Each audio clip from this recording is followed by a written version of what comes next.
Hi folks, welcome to another episode of My Life with Robert Burns. Jim Thompson and Douglas McKenzie here again to talk to another of our cronies from around the Burns world. How are you doing, Jim? Doing great, Douglas. All alone tonight. Mrs. Thompson's away for a spa with my daughter. I don't know what that means, but that's where they are.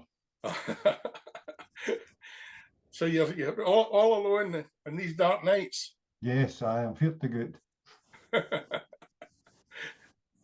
Well, tonight's guest is a well-known musician and singer. Cronies everywhere. Please welcome Joan McDade. Hi Douglas, hi everybody, it's nice to be with you tonight. That's lovely. Joan, we always start these with the same question. Can you please tell us a little bit about yourself? Well, I was born in Muirkirk, born and raised in Muirkirk, and the house I was born in was number 13 Laprake Avenue. So I was actually steeped in Burns for the day I was born, basically. So I lived there until I was about 6, and then I moved up the town in Muirkirk to the Garran Hill. I had a really good childhood. I enjoyed my childhood. Loads of pals. Went to St Thomas's Primary School, which was just across the road from where I lived. So it was an easy walk. It was an easy walk there. So I thoroughly enjoyed being at school. A couple of the teachers weren't the best, mind you, but it was all right. My singing actually started at the primary school. For what I remember of thinking, right, I can sing, was I was 9. I was about 9 years old, and we were learning a song in the class, and the teacher had made me stand up and sing it through for the whole class to learn. And I thought, well, I must be doing something right here. I don't know what it is, but she obviously thinks I can do this. So, and then we always, in Muirkirk every year, we had a gala day. And at the gala day, you had a thing called the Go As You Please. So all the kids would get all dressed up in fancy dress, and if you wanted, you could take part in this Go As You Please. So, as I say, I remember doing that as a 9-year-old, getting up onto the stage. No fear, no nerves, no nothing. I just thought, this is what I want to do, so I did it. And I didn't win the competition the first couple of years, and then I did win on the 3rd year. So, can you remember what you sang? I do. The first 2 years, I think I sang something like For These Are My Mountains. It was something like that. But there was a girl there, and I must apologise to her, and I'm doing this now to Angela Towell, because she always beat me every year. And on the year that I won, I sang Edelweiss. But she had won with that song the 2 years prior. So whether I stole it from her or whether the judges were told it's the wee lassie that sings Edelweiss that's to win, I don't know. Anyway, I'm apologising to Angela the now for stealing her song that time. But aye, as I say, so Muirkirk was a great place to grow up. A lot of freedom, you know, because kids could roam the streets, not a problem, just enjoyed life. So it was really good. I had 2 brothers, and as I say, I was brought up with my stepdad and my brothers, because my mother passed away when I was 12. So it was a kind of strange time for then, and the teenage years was a wee bit more difficult. But but my mother was a beautiful singer, a real soprano. So she was. I just loved listening to her to sing. And New Year time was always a great time in our house, because we always had a wee party in the house, and the neighbours would come in, and we all had our party pieces that I had to learn. My brother Joseph's, his was the soldier, the Scottish soldier. That was his song. The Andy Stewart song. Aye, and my dad his was The Road and the Miles to Dundee, you know. So it was all Scottish songs, so these were the things that I was brought up with. We didn't really we didn't really, I had a telly, but we didn't really spend a lot of time, unless it was a cowboy film. Then my dad and I would watch the cowboy films. But aye, so it was a fairly traditional house, you know, the things we did and the music we listened to. But when I was a wee totty girl, when I sometimes was a bit sickly, I had asthma as a youngster. Right. So I had quite a few times off school, and I just loved when I was off school because my granny and I would sit and watch the White Heather Club. So again, I've memories of all of these old Scottish singers, Moira Anderson, Kenneth McKellar, all of those. So I was kind of brought up with that kind of music. And at age 12, just before my mother died, my dad and her had entered me into a couple of competitions.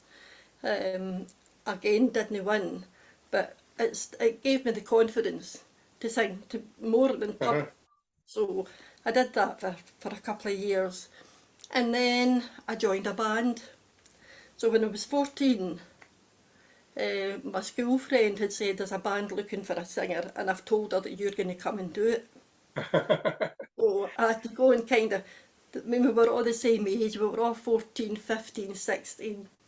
And so every Sunday we would go down into Jim Allen's garage and we would rehearse songs in the garage. And when the winter came, we were up in his bedroom. His mother and father were very patient with us and really looked after us. So within a year, we were out playing clubs and weddings and lots of stuff like that. And that's how it continued for a lot of years. But I was always asked every now and again to come and do a burn supper, which I did, and I enjoyed the burn suppers. So as I say, I've been involved with burns for quite a while. Before we got on to talking about burns, what about secondary school? Sorry? What about secondary school? Secondary school was a bit of a blur. Was As I that? say, when my mother had passed away, I just kind of gave up, you know. I knew I was capable. I knew I was capable of going on, but at that time, when you were like a young lassie coming from Muirkirk, basically the route was you left school, went into the factory, got married, had kids, and that was how your life had to be. There was very few people from Muirkirk went to university, you know, because the distance was just horrendous. You would have to be away from home about 5:30, 6 o'clock in the morning to get to a university, and you wouldn't be home till about 7 or 8 o'clock at night. So it wasn't a route that a lot of people took. But I eventually did get to university. When I was 46, I decided I needed the job I was in at the time. I needed to get the qualification to move up in the job, and I got the opportunity to go to university and did that. And that's one of the best times in my life, actually, the university time. I thoroughly enjoyed it. So I got there eventually. Just say I'm a late bloomer. So what about career and jobs and such like? What happened there? Well, as I say, the first job was in Muirtex in the factory in Muirkirk, you know, as a seamstress. And that was the kind of route for most girls in Muirkirk at the time. But my weekends were always gigging. I was out gigging every weekend. And then you get into boyfriends and ended up getting married and started my family. But I still gigged. I gigged all the way through. You know, every weekend I would be out gigging with one band or another. It was different bands, not all the time, but I would maybe be a band for maybe 3 or 4 years and then I would move on to another band, just as circumstance happened, you know. So, that was life for me, you know. That's just how my life was. Didn't realise everybody else's life was different for that. But aye, so the kids came along and I moved to Cumnock. when the middle one was just a baby, and I was due my third, my son, and so we moved to Cumnock in 1990, and Yeah. I stayed there up till 5 years ago, 5 or 6 years ago, you know. So, but while the kids were at school in Cumnock, one of my eldest was involved with the Konamichi CD thing, but we'll talk about that later on, I think. Yeah. Yeah. But as I said, so I really was just bringing up family and singing at the weekends, you know, which I enjoyed. I had some great musicians with me. You know, at that time I didn't play guitar. I had some really good musicians backing me. So the best musicians. At one time I was resident, and I liked resident jobs because it meant with the kids at home, they knew exactly where I was every weekend. They knew how to contact me if they needed me. Yeah. So that was handy. That was really handy. I had been resident in Mauchline Supporters Club. Yeah. And it was Billy McEwen was the keyboard player. So there was Billy McEwen, Tommy McGinn, Yeah. Jim Robertson was the drummer, and myself. So the four of us would be on stage at the weekends, and which was a great experience. I loved being in there. On a Sunday night, they had cabaret on. So if I was working in the Sunday shift, I got to see some really fabulous cabaret acts in there. Hector Nichol and Sidney Devine and loads of different ones. Is that a bad word if I say Sidney Devine? Oh. No, not at all. No. So I had lots of good experiences in the music side of things. And then probably maybe about 20 years ago, I thought about writing songs. And so my friend Willie Murdoch in Auchinleck, Willie and I had kind of teamed up and started writing some songs and recording. He got himself a wee recording studio in the house, and we started to record in there. So, another experience. But I enjoy it. I still write a wee bit. So what's the day job now? Sorry. What's your day job now? I'm retired. Oh, I'm you're retired happily now, are you? retired. I retired 2 years ago. What happened was when the children started school, I thought my youngest started primary school. I thought I really need to get myself a job because I couldn't see myself sitting at home twiddling my thumbs until the kids come home off the bus at night. I thought, no, I need to get out and do something. And prior to Alan starting primary school, I had been involved with a group of mums where we did a kind of open university course. And it was all centred around about the children, about learning how children think and how children play and what happens when they play. So there was about half a dozen girls who got involved in this open university project. And for me at that time it was brilliant because I had just moved to Cumnock and I didn't have any friends in Cumnock. Yeah. So this got me in with a group of people and I'm still friendly with them. I was at one of their houses last night. So as I say, we're still very much in touch. But so while we're doing these courses, I was thoroughly enjoying the learning side of things again. And then, as I say, my son was starting primary school and I needed a job. And I'd gone into the job centre and lo and behold, there was the job for the tutor for these courses. And I thought, well, I've done a load of them. I know a lot about these courses now. I think I'll go and see if I can apply. And I got the job, you know. So, and purely because I knew the courses. I had no teaching experience whatsoever, no tutoring experience, but they provided that on the job. I was allowed to go and do courses and classes up in Glasgow and gain my certificate as a tutor. And the job was only 14 hours a week, and it was within term time and school hours. So it was perfect for me, you know.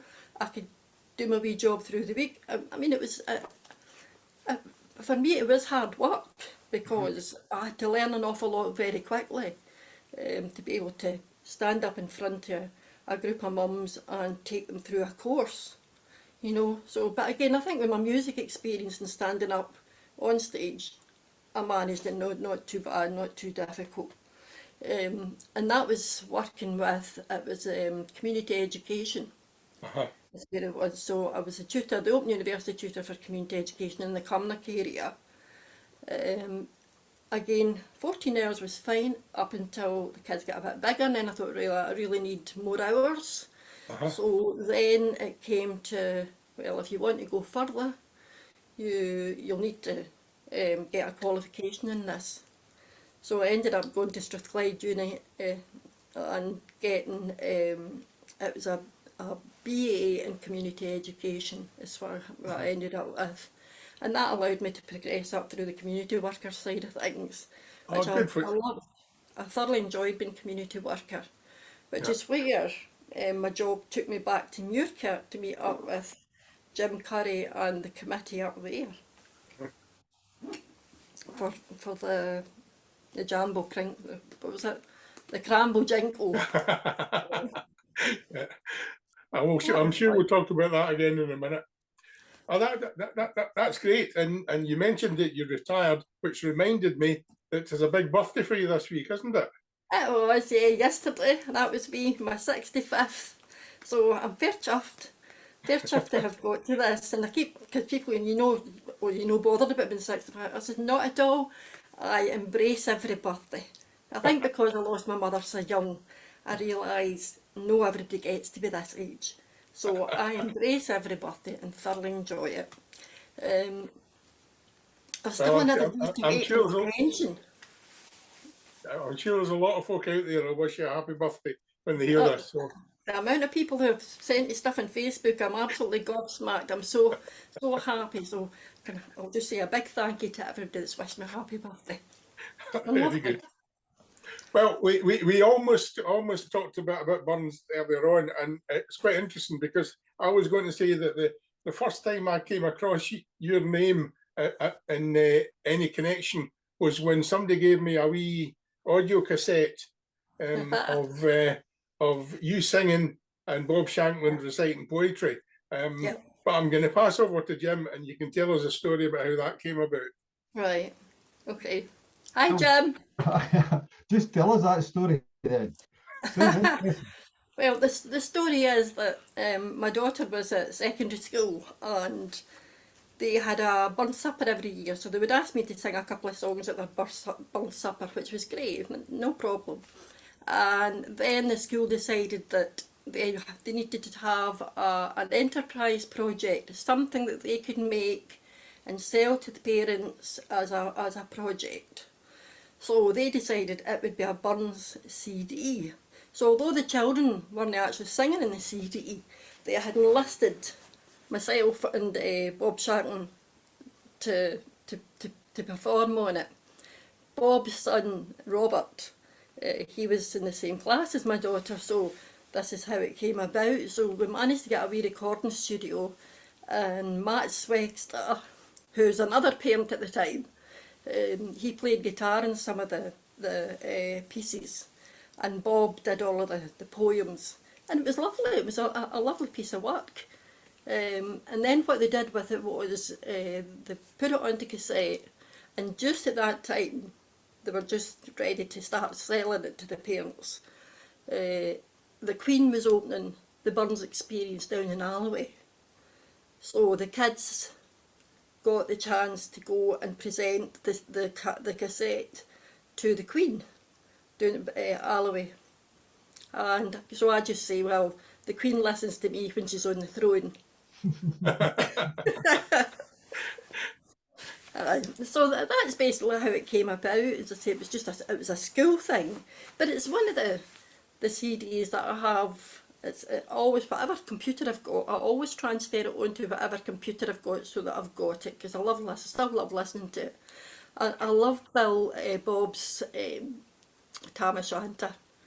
I just think his voice is just unique, you know, and it's so sad that he's not with us anymore.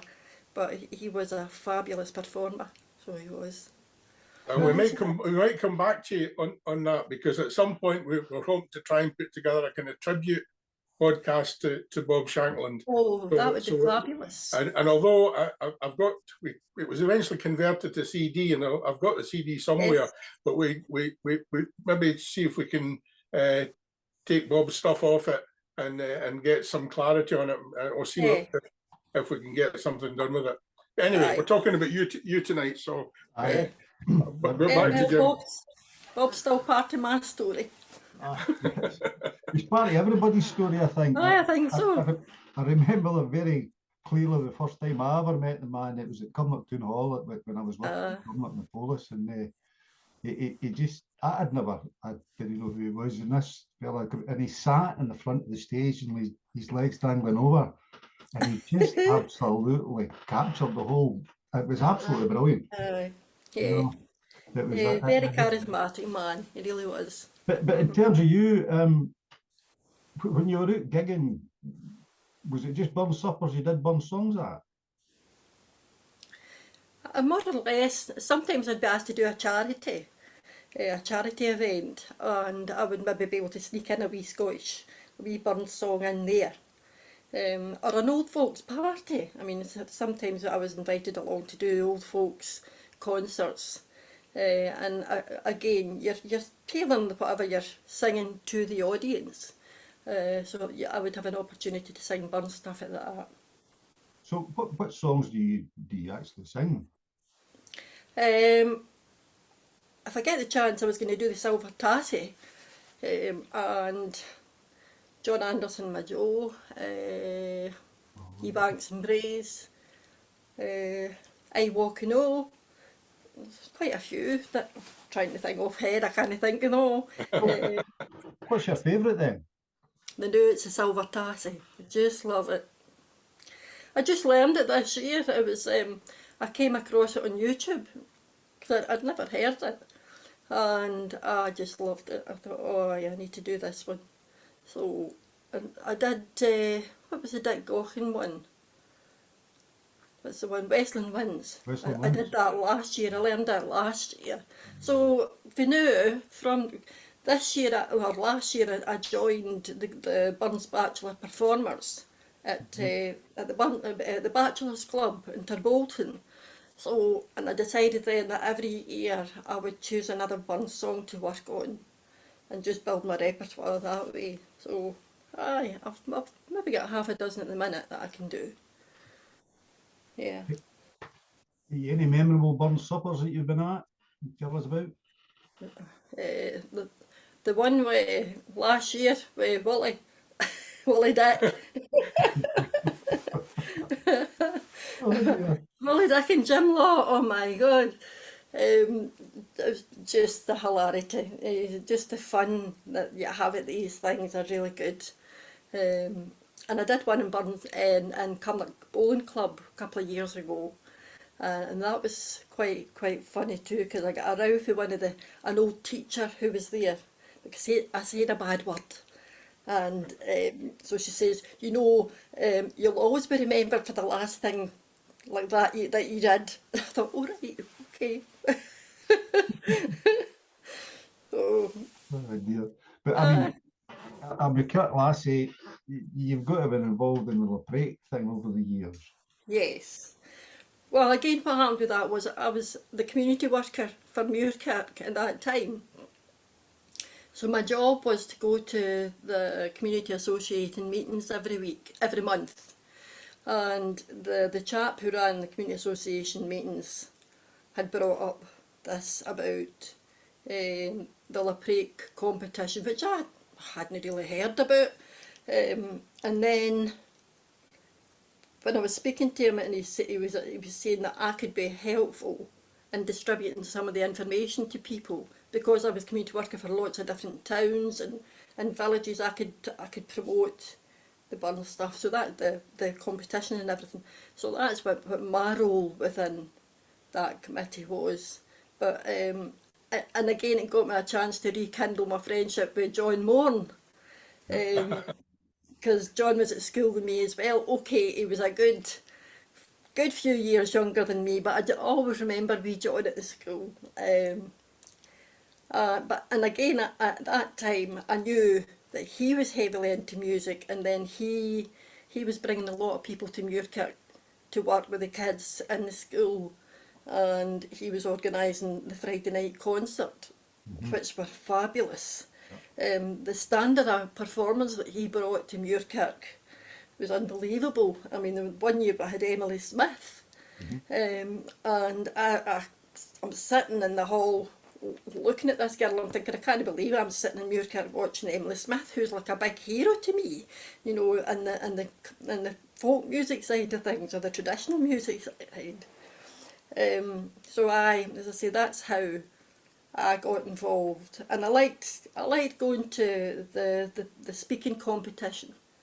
The warm-up round was always brilliant, because it was always a kind of funny poem that they were saying, and I just thought that the speakers were absolutely amazing. They were really, really good. So I enjoyed that. I don't know whether it's still going now. Maybe Douglas can tell us if it's still happening.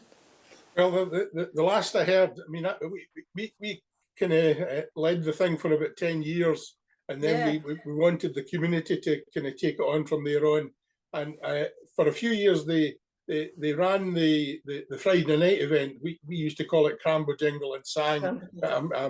They ran the Friday night event, but they didn't have the confidence to run the competition. And although they hope to do that eventually, I think COVID came along and knocked a lot of that stuff on the head. So I haven't heard recently whether they're planning to restart it or not. Yeah, right.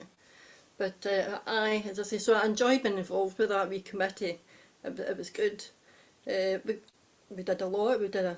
I think we did a good job. I think it turned out to be well, I shouldn't be saying it, but it turned out to be an excellent weekend as far as I was concerned.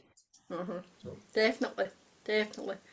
And then I think it was about 2010 I lost my voice totally. I'm still croaky, but I'm for 6 years I couldn't even have a conversation. My voice had gone, absolutely. It was a thing called spasmodic dysphonia. So the vocal cords were going tight, which meant they were going into spasm. So I sounded like a broken microphone. Is what I sounded like.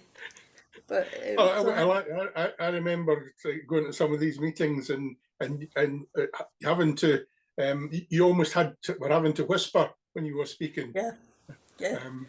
It was really bad. And it was really awful. And for 6 years, I got nowhere with the doctors. And then eventually I convinced them what I felt it was, and they agreed with me. And so they eventually did a wee treatment into my vocal cords, which has left it weak, but at least I can have a conversation with people, you know, and I can sing some songs, but maybe not. I could, like where I used to sing with the band, and I would maybe do a full night of songs, and you're talking about 40 songs a night when you're doing that job.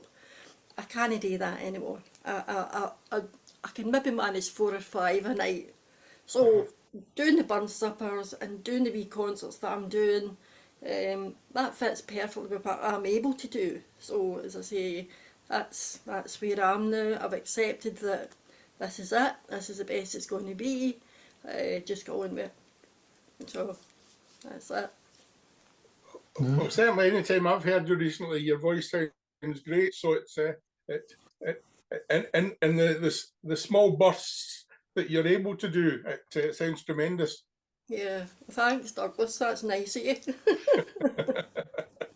Always a gentleman, always a gentleman. Right. In terms of Burns, though, what about his poems? Is there any of them that take your fancy? Well, see, as I say, at the Muirkirk Festival, I just loved the fact that everybody was able to do the Epistle to John the Break, you know, and every single person did the same poem and it sounded different every time, and that just amazed me. But I mean, I've always loved your traditional ones that you do at the Burnstoppers, you know, Tia Haggis and usually the Tam O'Shanter, you know, that's usually one that gets thrown out. I love the Mauchline, is it the Mauchline Bells? Yep. Yeah. And Holy Willie's Prayer. Absolutely. I kill myself laughing at Holy Willie's Prayer. It's just, just amazing. I think the man was very, very clever. One of my favourite songs is Ye Banks and Braes. And the thing about that one is that he's writing it for the woman's perspective, you know, and I think that is a very difficult thing to do. For a man to write something to the woman's perspective is brilliant. It's just so, so clever. And when I sing it, the last line, I actually repeat the last line 3 times at the end of the song, just to emphasise what the whole poem was about, you know. It's a surprising song as well, because every time, I don't know how many times, I don't know how long I've been going to the Federation competitions for both primary and secondary every year for as long as I can remember recently. Yeah. And the amount of boys that actually sing that song, and it just doesn't sit well. No, it doesn't work. It's No. and I left the thorn with me is just got to be a woman singing that. Aye, it's a woman's song, definitely is. And it just captures that last line, which resonates with me. I don't know why, but it just does. Aye, I say that's a favourite. Yeah. But as I say, last year I got involved with the Burns Bachelors performers. So we've done quite a few wee concerts and things. Where were we last weekend? We were doing that. It was Alloway Burns Club, and some of the performers had a play that was kind of worked round about Tam O'Shanter, but from the horse's perspective, you know, from Meg's perspective, and there was also they turned it into a court case where Tam was being hauled up in front of the judge for racing through Alloway Kirkyard at 100 mile an hour, and it was kind of using modern parlance but still being in the 1700s, you know. It was really, really good. It worked really, really well. And that wee group are doing great things just now. At the moment we're thinking of getting some funding to actually put together some competition for the school kids. We're going to do a competition for school kids and also a competition for adults. So I'm looking into the funding side of things for that. Hopefully for next year if we can get something. So there's lots happening. Lots happening. Good. Now, we've been kind of teasing our audience with talking about the things that you sing. In the meantime, what I'd like you to tell us a bit about is this wee project to do with the mining songs. Oh yeah, I can't forget that one. Sir James McMillan came to. I run a wee group on a Wednesday night for people who want to play and sing. You don't have to be brilliant. If you want to bring your guitar or whatever you play, just bring it in and we all just sit round the table. It's a new party every Wednesday night. It's fabulous. And such a laugh. You know, the people that are there, they just wind one another up totally every Wednesday night, and it just gives me a lift when I'm there.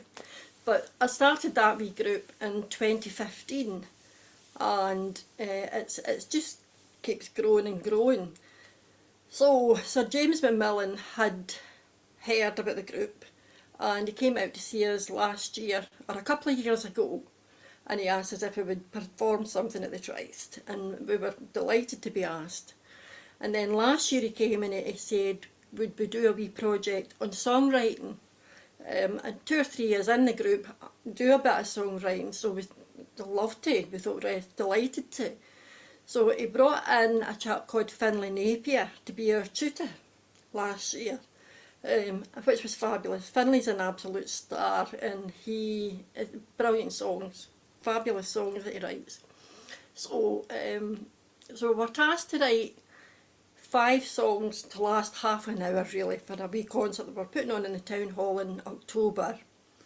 That was in 2022. And so we wrote, with Finlay's help, we wrote one song called Darkness into Darkness. And then some of us had gone away and decided to write the other 4. In fact, we had more than 4, but we whittled it down to the 4 that we felt were the strongest. And so they performed them at the Trist Festival in Cumnock Town Hall in 2022.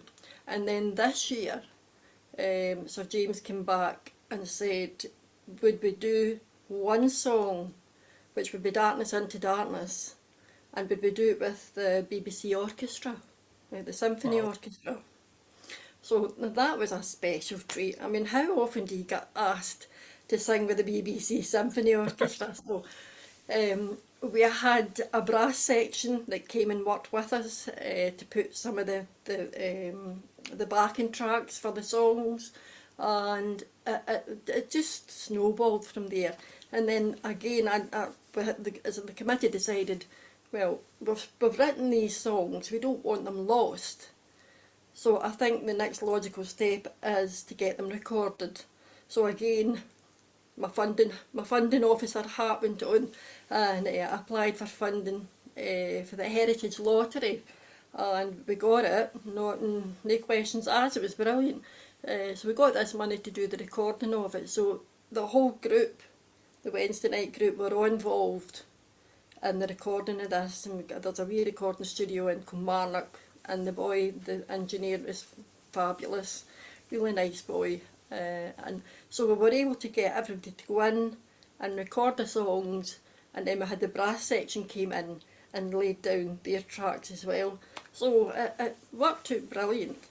So we had the CD ready for this year's Trist, and it's quite a good wee CD, the fact that there's loads of different elements to it.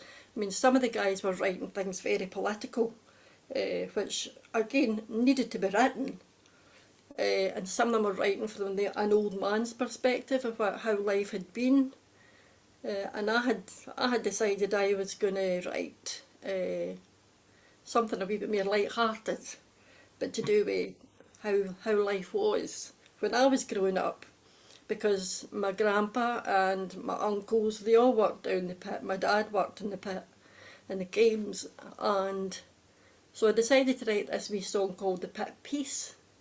So, because I remembered all the things my dad used to say they would take in their pit piece, like cheese and jam, call me spam, slather and marmalade. There was marmalade and everything. So, as I say, this wee song kind of evolved, and it gave me a chance to immortalise my uncles and my granny, with this. So, and it's been very popular. I mean, when I sing it out in some of the communities, there's always somebody comes up and says, thanks very much, that reminded me of my grandpa or my dad or whatever, so it's been quite a wee successful song. So, but we also had, as I said, we had the 5 songs we had for the Trist, so we made the Trist CD, but we also had some of the other members of the group who hadn't been able to get onto that CD, that I hadn't written. So we were able to get them to write something, and so we've now got an additional CD. We've got the same 5, but then there's these extras. So the extras are being launched on the 29th of November. We're all coming together for a dinner and a launch to thank the funders for this, because one of the funders for us again was Shire Housing. The chap had offered us money to do with the recording, so that's helped to do the extra songs. So it means everybody's been involved in it. It's been fab. Tremendous. And what's it going to be called? It's called Darkness into Darkness. Right. right? Because that was the kind of main song, and that was the song we did with the BBC Orchestra. You know, so we performed it. It was at the Barney campus, the new school. So we performed it there, and that was a great experience as well. And what's the group called? If folk are looking out for it after the groups. The group in the Wednesday night's called Strings and Things.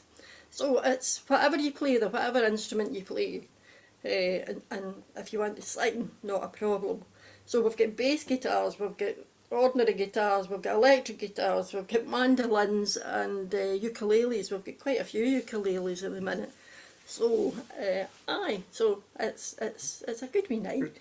So by the time this podcast comes out, that will be available in all the local shops, and if MD from the wider world wants to get hold of it, how do they do that? We'll just speak to one of us on the Wednesday night, even, you know. Okay. Or even if they say to you, and you've got my phone number, Douglas, you can. Right. No bother. So not a problem. As I say, we're now planning to perform the songs or do a wee performance at Dumfries House with the monthly old people's group that go there. So we're thinking we can maybe go and sing to them for a wee while. But what was the other thing we were going to be doing? I can't remember, it just slipped out my head. But, so the other thing we're planning to do is we're actually turning it into a wee theatre piece, a wee drama piece. So that, again, hopefully we could maybe target the schools to come in and watch this wee drama piece with the songs and a wee storyline built round about the songs. So that's the next part of the project. Good. We're gluttons for punishment. Gluttons for punishment. Well, I hope you're a glutton for singing, because what we'd like to try and do is to get some songs from you. Well, I was going to sing the Silver Tassie. As I say, that's just my favourite at the minute. So in the meantime, it just leaves us to say thank you very much, Joan, for telling us about your life with Robert Burns. Thank you. Thank you very much. Thanks, Joan. Thanks, Douglas. This is my version of the Silver Tassie. Hope you like it.